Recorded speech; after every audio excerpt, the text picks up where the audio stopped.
Hi, I'm Aaron. I'm here to help make your installation go smooth and trouble-free so you get the best performance out of your new carburetor.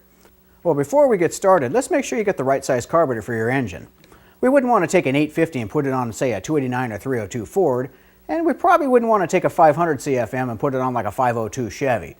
If you've got a stock to mildly modified engine that's less than 350 cubic inches, one of our 500 CFM carburetors work really good. If you've got 350 or larger, even on up to 454 cubes, our 600 CFM carburetors work really well. Our 750s and larger carburetors, those are really designed for highly modified larger cubic inch engines for real performance use. Now, an unfortunate thing is a lot of people tend to overcarburate their engines.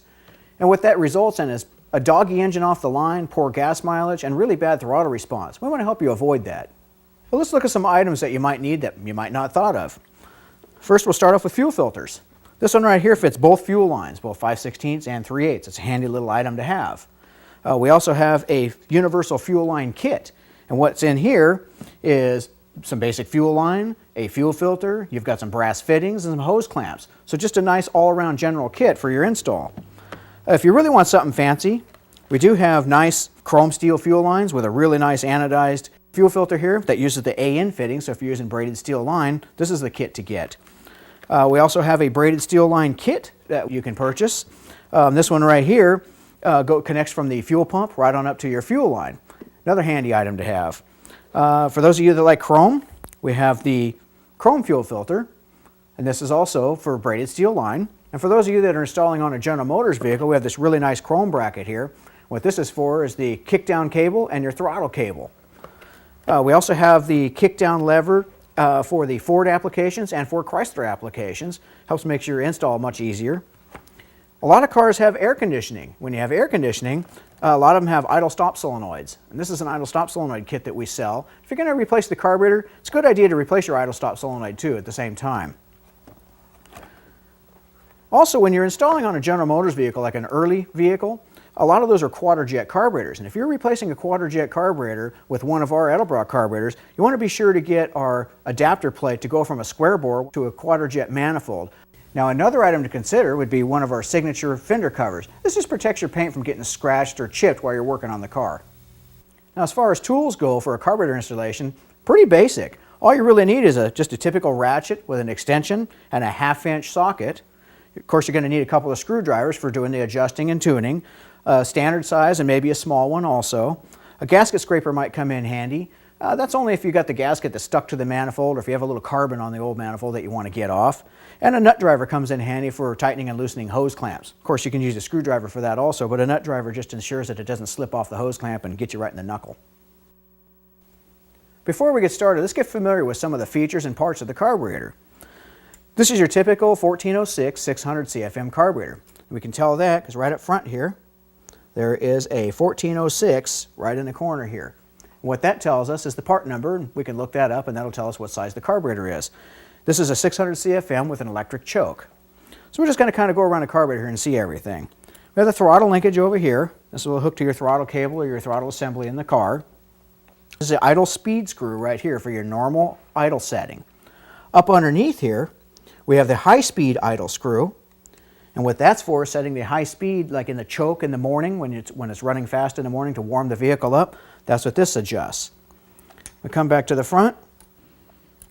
We have the air-fuel mixture screws right here, and what these control is one side of the carburetor and the other side of the carburetor of the air-fuel ratio. Only at an idle do these control. Anything above an idle, these don't work anymore. But this is what controls the air-fuel mixture going into the motor just in an idle. The big port in the center right here is a manifold vacuum signal for your PCV valve. We like to put it on the front of the carburetor here so it has easy access. We do have also a manifold vacuum port on the back of the carburetor.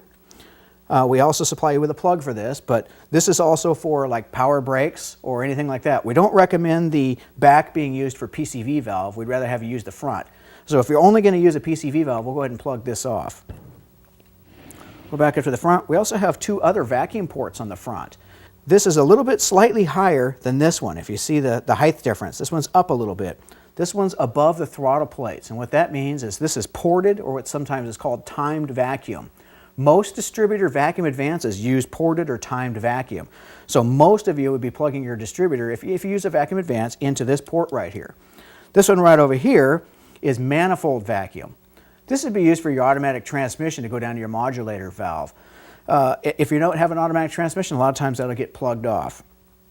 We'll come over to this side here. This is the electric choke assembly. And of course there's two electric fittings on there. One's a positive and one's a negative, which is just a ground. And then we have the fuel line. This is where the fuel inlet goes, right here. So you take your fuel line, plug it on there, and that comes from your fuel pump. Now this one comes straight out, and we supply a straight fitting with most of our carburetors. We do offer what we call a banjo fitting.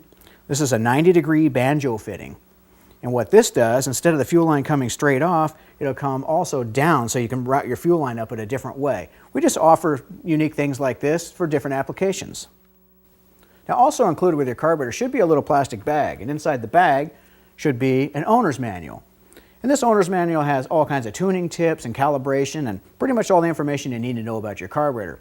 Now mind you, our carburetors pretty much don't need anything right out of the box. They fit most applications and need minimal to no tuning at all. But just in case for performance reasons down the road or extra tuning that you want to do, all the information is inside the owner's manual.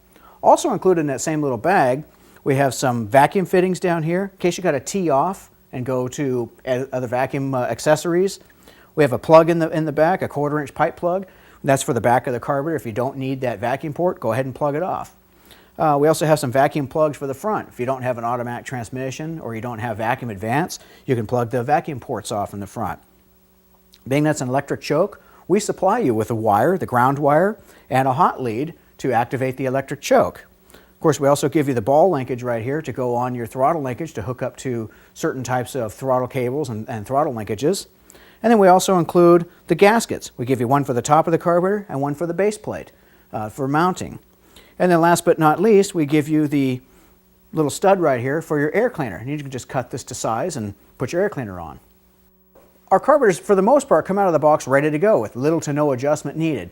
But sometimes you run into applications where you do want some fine tuning and some calibrating. And for that, we have a calibration kit. And this comes with all the necessary metering rods, jets, and springs. Gives you a chart up on top to see what springs and what metering rods and jets you can use. And of course inside we have the metering rods and springs and jets. And if you look in your owner's manual, open this up, they give you charts inside here to show you which jets to use and which metering rods. So it's really simple. So when you're trying to do this kind of stuff, just refer to your owner's manual, and we have lots of information in there just on this.